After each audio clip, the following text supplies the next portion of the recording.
আসসালামু আলাইকুম। সো প্রজেক্টটা শুরু করি। প্রথমে ব্যাকএন্ড স্ট্রাকচারটা দেখি, যেখানে হচ্ছে আমাদের রাউটস এ এপিআই রাউট ডিফাইন করা আছে। এখানে আলাদা আলাদা কন্ট্রোলার আমি ব্যবহার করেছি। যেমন auth controller, post create, update delete করার জন্য delete post controller, then comment controller ব্যবহার করেছি কমেন্ট আর রিপ্লাই এর জন্য। লাইক কন্ট্রোলার আমি ব্যবহার করেছি। লাইক কন্ট্রোলার ও bookmark controller user interaction handle করার জন্য আমি ইউজ করেছি। ফ্রন্ট এন্ডে পোস্ট ভিউ আমাদের মেইন ফিড এর জন্য, আর লগইন ভিউ লগইনের জন্য, রেজিস্টার ভিউ অথেন্টিকেশনের জন্য। ফ্রন্ট এন্ড থেকে ব্যাক এন্ডে এপিআই কল করার জন্য আমি এক্সিওস সেন্ট্রালি কনফিগার করেছি। First time back end create করেছি, দেন আমি আমাদের ব্লক সিস্টেমের জন্য আমি অথে রেজিস্টার, লগইন, লগ আউট, পোস্টের, then profile picture as project requirement অনুযায়ী, password, like unlike the post, then bookmark and comment. তো ফার্স্ট আমি এপিআই তে টোটাল ব্যাকএন্ডটা তৈরি করেছি, দেন আমি এটাকে ফ্রন্ট এন্ডে ইমপ্লিমেন্ট করেছি উইথ ভিউ। ব্যাকএন্ড তৈরি করার পর আমি মেইন জেএসে আমি এক্সিওস এর বেজে ইউআরএল সেট করেছি এবং একটি রিকোয়েস্ট ইন্টারসেপ্টর ব্যবহার করেছি। এই ইন্টারসেপ্টর চেক করবে যে লোকাল স্টোরেজে যে টোকেন থাকে তাহলে অটোমেটিক্যালি অথেন্টিকেশন বিয়ার টোকেনের সাথে অ্যাটাচ করে দেয়। এর ফলে আলাদা করে প্রত্যেকটা রিকোয়েস্ট আমাদের পাঠানো লাগে না। একটা ক্লিন স্ট্রাকচার রাখার জন্য আমি আলাদা এক্সিওস.js ব্যবহার করেছি, যেখানে আমি এক্সিওস ইনস্ট্যান্স ক্রিয়েট করেছি, যেখানে base URL, then header, content type header, and then আমাদের অথ ইন্টারসেপ্টরের জায়গায় হ্যান্ডেল করেছি। এখন যে কোনো কম্পোনেন্ট বা ভিউ থেকে শুধু এপিআই গেট বা এপিআই ডট পোস্ট ব্যবহার করলে অথেন্টিকেটেড রিকোয়েস্ট চলে যাবে। যদি আমি গেস্ট ভিউতে আসি, গেস্ট ভিউতে আসলে আমাদের ব্লক সিস্টেমের ইন্টারফেসটা এরকম আসবে, যেখানে কিনা আমরা পাবলিকলি ভিজিবল পোস্টগুলো আমরা দেখতে পারবো এবং অথর দেখতে পারবো। বাট আমরা যদি কোনো অ্যাকাউন্ট ক্রিয়েট না করি, দেন আমরা লাইকও করতে পারবো না, আমরা সেভও করতে পারবো না। সো লাইক করার জন্য, বুকমার্ক করার জন্য আমাদের অবশ্যই রেজিস্টার করতে হবে বা লগড ইন ইউজার হতে হবে। সো আমি ফার্স্ট রেজিস্টার করি আমার নাম থেকেই। আমি দেই ইজা 100 ইজা, আমি ইজা, দেন আমি ইউজার নেম দিই ইজা, ওকে। দেন আমি ইমেল দিই iza100@gmail.com। পাসওয়ার্ড দিই 123456, and then again 123456, okay. So আমি রেজিস্টার করবো, ওকে। সো আমি রেজিস্টার করলাম। এখন দেখি যে আমাদের এই ইমেল দিয়ে, যেহেতু আমি রেজিস্টার করেছি, সেটা আমার একটা নতুন একটা অ্যাকাউন্ট যোগ হবে। হ্যাঁ, দেখি এই যে iza100@gmail.com, ঠিক আছে। সো এই মেলটা দিয়ে আমি এখন লগ ইন করবো। আমাদের পাসওয়ার্ড ছিল 1 থেকে 6, ওকে।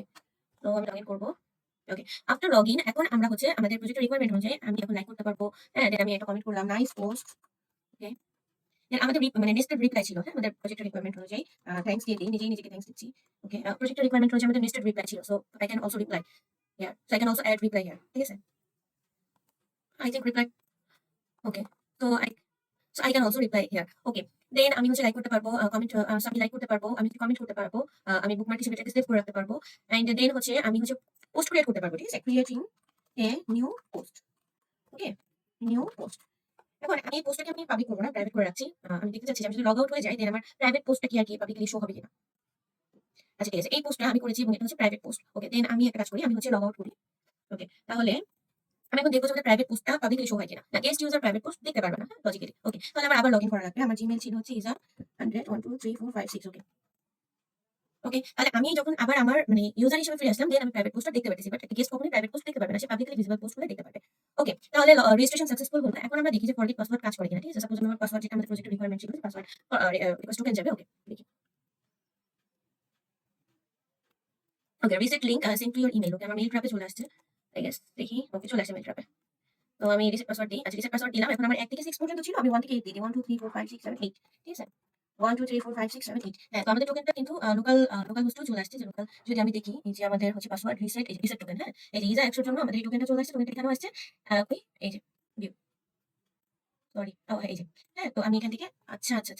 হ্যাঁ, এই যে। তো আমি এখন আমাদের টোকেনটা, আমি পাসওয়ার্ডটা রিসেট করে 1 থেকে 8 দিয়ে দিচ্ছি, ওকে। Password reset successful. এখন আমাকে আবার লগইন করতে বলতেছে। আমি তাহলে আবার লগইন করি। আমাদের ইমেল ছিল এটা। আমি এবার ভুল পাসওয়ার্ড দিয়ে, আগের পাসওয়ার্ডটা লগইন করে ট্রাই করব। 1 2 3 4 5 6, এখানে ভ্যালিডেশন কাজ করে কিনা, যেটা আমরা ব্যাকএন্ডে করে আসছি। দেখি, রং ক্রেডেনশিয়ালস, ওকে, কাজ হবে না, কারণ আমি পাসওয়ার্ড চেঞ্জ করছি। হ্যাঁ, 1 থেকে 8 পর্যন্ত, 1 2 3 4 5 6 7 8, এবার কাজ করবে।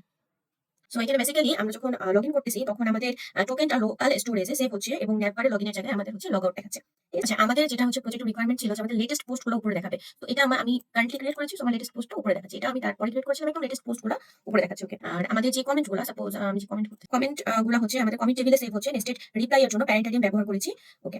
আর যদি আমি দেখি, আমি সিকিউরিটির জন্য আমি এখানে প্রোটেক্টেড রাউট অথ সাইনটা মিডলওয়্যার এর ভেতরে আমি রেখেছি, যাতে পোস্ট এডিট বা ডিলিট করার সময় চেক করা হচ্ছে যে আমাদের এই ওনারটা লগড ইন ইউজার আছে কিনা, ঠিক আছে। এই যে পোস্টের জন্য আমার ইনপুট সবকে, যখন পোস্ট ক্রিয়েট করা হয় তখন ইনপুট ভ্যালিডেশন সবকিছু আমরা কন্ট্রোলার লজিকে করেছি।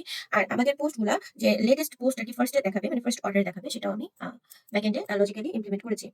এই প্রজেক্ট রান করতে হলে ব্যাকএন্ডে আমাদের প্রজেক্ট রান করতে হলে ব্যাকএন্ডে কম্পোজার ইনস্টল করে ইএনভি ফাইলটা সেটআপ করে নিতে হবে। PHP artisan migrate, and artisan serve. আর ফ্রন্ট এন্ডের জন্য npm install npm run dev দিলে আমাদের project ready. And thanks for watching.